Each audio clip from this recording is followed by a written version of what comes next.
yazi mina ngihlala wathi manje ngiya eSekhunda ngisebenza khona ekhaya kithi kukaHlabisa. Alright. Athi mina alright. Athi-ke manje awufisa ukusebenza? Ngithi mina into akekho umuntu ongafisa ukusebenza. Athi-ke okay, yazi eSekhunda maningi amathuba. Cela ungiphe inamba yakho kuzothi uma kukhona okuncane okuvelayo ngizokuthinta. Ethi mina okay, ngimnike amanamba. Ayikhambe amalanga uphela uFebruary engafoni. Engafoni nje vele engafoni. Kambe nje simaze sithi April, February, March, April. Alo wafona, May yafona, alright, right, okay. Ngisazama njena uma kukhona ngizokubiza. Okay, kuthi last week wafona. Athi-ke ngisawudinga umsebenzi ngithi mina ya. Athi-ke ukhona omncane nawo kodwa imali uzosho ngike singasho ukuthi kuzoba right. Athi-ke imali 1,000. Ayingikhulume. Alright, ngixoxa ungena olimini ngalesikhathi ekutshela ukuthi kunomsebenzi uyaveza ukuthi umsebenzi okanjani. Wathi like umsebenzi khona umuntu kumele ngizogada iy'ngane nomdala like ukusebenza endlini. Okay.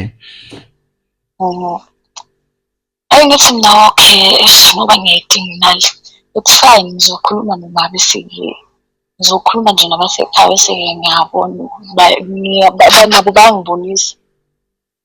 Athi-ke okay, umama wakhona nje la torha khona umama usebenzela nje khona la kuvuka khona bayayivumela lapho. Hayi umama ebuya ntambama ngimtshela ngithi mama kunento kanje. Athi mama hamba mntanami uyozama mawuhluleka-ke uzobe usuyabuya and angeke kube inkinga ngoba bathi uzogada umuntu omdala yabo. Hayi imali engekho-ke lapho ngizama ukuthi ngoba omunye nje umama ubolekisayo ngizama imali ukuthi ngifike la. Bafika emulweni nje siyakhuluma uyafona sokubhonga ngimtshela ngibuyele kuyikani ngitshela ukuthi hayi ngizofika kufuneka nini. Athi-ke ngakusasa ngingavuka ekuseni ngoboleka imali. Ngase ngizathi safike sahlangana beSekhunda. Ayathi-ke ayazi yena since nje aholile akaze down ucela ngimkhaphe ayitora ukuthi ngikudla. Sahamba athenge nje athenge sibuye. Masibuya ngiyambuza mina hawu manje lo gogo wena uyamazi ini? Athi hayi ngizobona khona akamazi kangako. Okay, sihambe-ke sifike vele ngithi ngibona ukuthi uhlala emqashweni. Sifike emqashweni wakhe ivule wayiwa ivule umnyango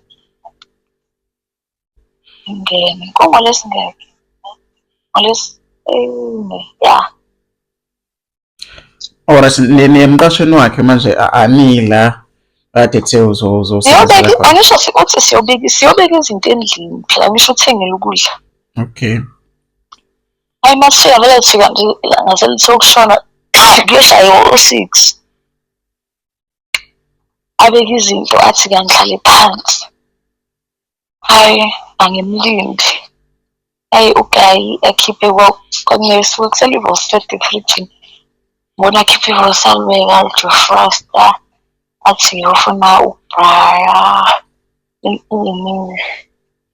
bekathenge kule kudla lokhu bekathenge ne-6 ye-black yakhe amakheni abeyiphuzela kuthi ntamba mayibuya and kukudangakanani la ngisizwe yakhona wayesingahambi-ke kusasemanje. Athi-ke hayi anime kancane ngihlale wepheke qede ngiphakele ngive ageze akhiye agibele embhedeni. Ithi mina ukhona lo msebenzi noma awukho. Athi wazohlala la embhedeni. Athi ngiyangithanda ini ekhaya sishoda ngani. Hawu useyashela manje. Ya ngiyangithanda nje engangenza ukuthi ngigcine ngihamba ngiyoba yisebenzi ukuthi nabantu yena yonke lento le mali bengizobapha yona ekhaya kuzonginika. Hawu mina hawu kanjani manje khona umsebenzi or awukho.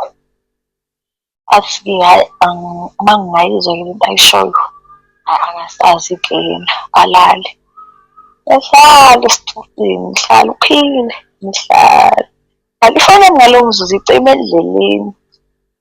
Ngihlala. Kushaya 11 ebusuku. Athi yena akanamuntu akukho muntu la endlini akukho umuntu walala esitorweni. Angizolala embhedeni. Ngithule nje kube ngathi angimuzwa. Ngoku TV yakhe avuke ayicime. Athi angizwa ukuthi uthini. Ngithule ngibheka embhedeni ngigqoke ilokwe futhi ngisagqoke nje impahla engifike ngazo. Afika akukho umuntu wakwala agqokile. Yo. Hayi, vele bahleza. Hayi, ngagibela embhedeni ngakhumula. Hayi, ugayelo wengibhasha inhliziyo yami ibuhlungu. Ngakusasa kwavuka emsebenzini wakhiya futhi. Kunebhasha lami. Imali ngifuna ukuthola la ukuthi ngalesikhathi ekuthinta isitho sakho sangasese kukhona yini okwenzeka ngaleso sikhathi. Ngalelanga ngifika.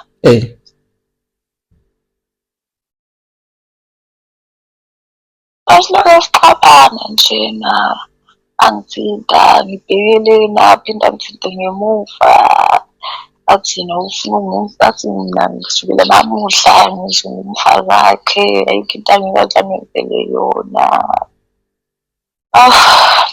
Hhayi ekuseni avuke vele uphuma ngo-5 ekuseni ephithizele angikaze ngalala lo ngiyambuza ethi-ke hhayi njani khululeke angisho ngifuna imali mina angifuna imali angilinde yena ngikaze ahlule ukufaka 1,000 ekhaya njalo bese-ke athi-ke bese-ke mina mhlawumbe angipha leyo 300 kodwa ekhaya nje batshela ukuthi yonke into ihamba kahle.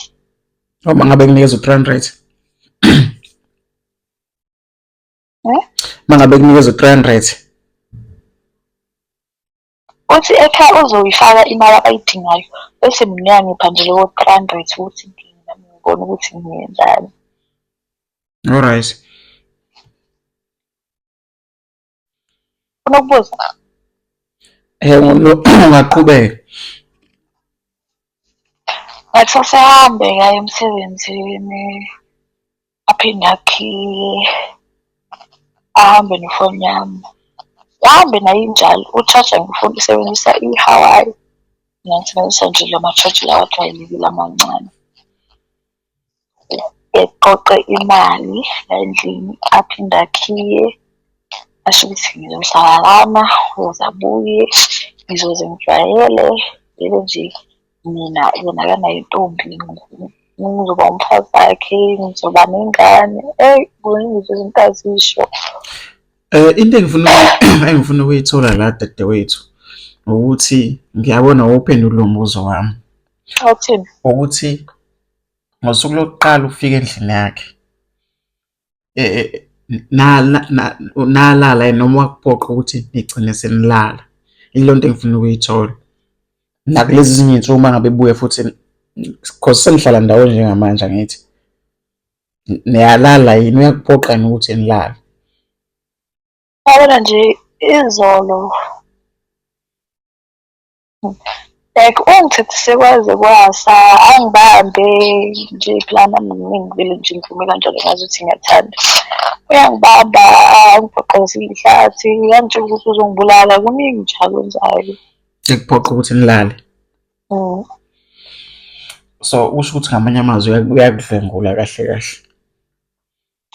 And ngigcine senginama-record la efonini yami akhuluma lezi zinto athi khona la akelala khona namathi uneshow ukuthi ngimithi so manje-ke nje wathola ukuthi-ke ngisikhiphile leso sisi leso akunenkinga.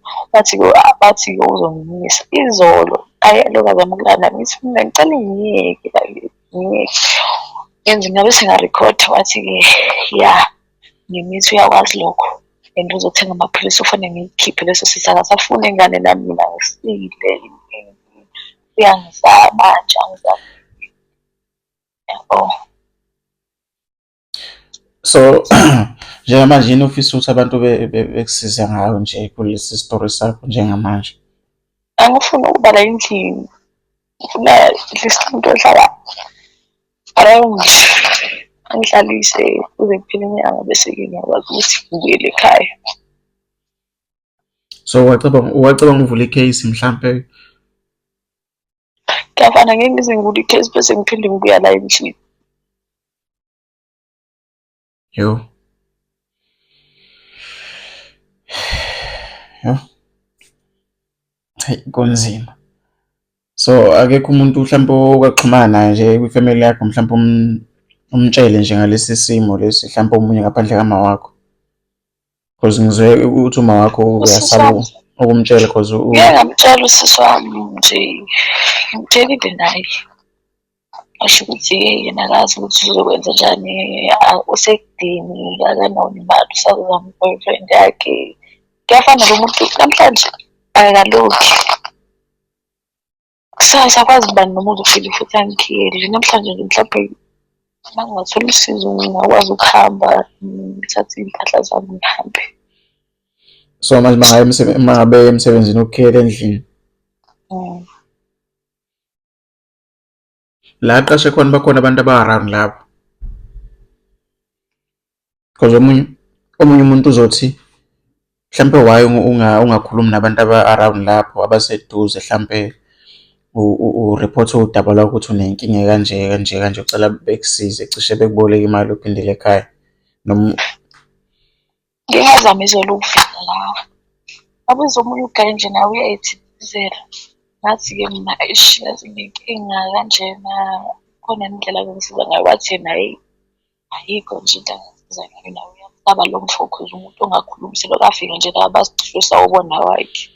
Manje bazothi uma ethola ukuthi-ke bangisizile kusale nje babukana kanjani kanjani.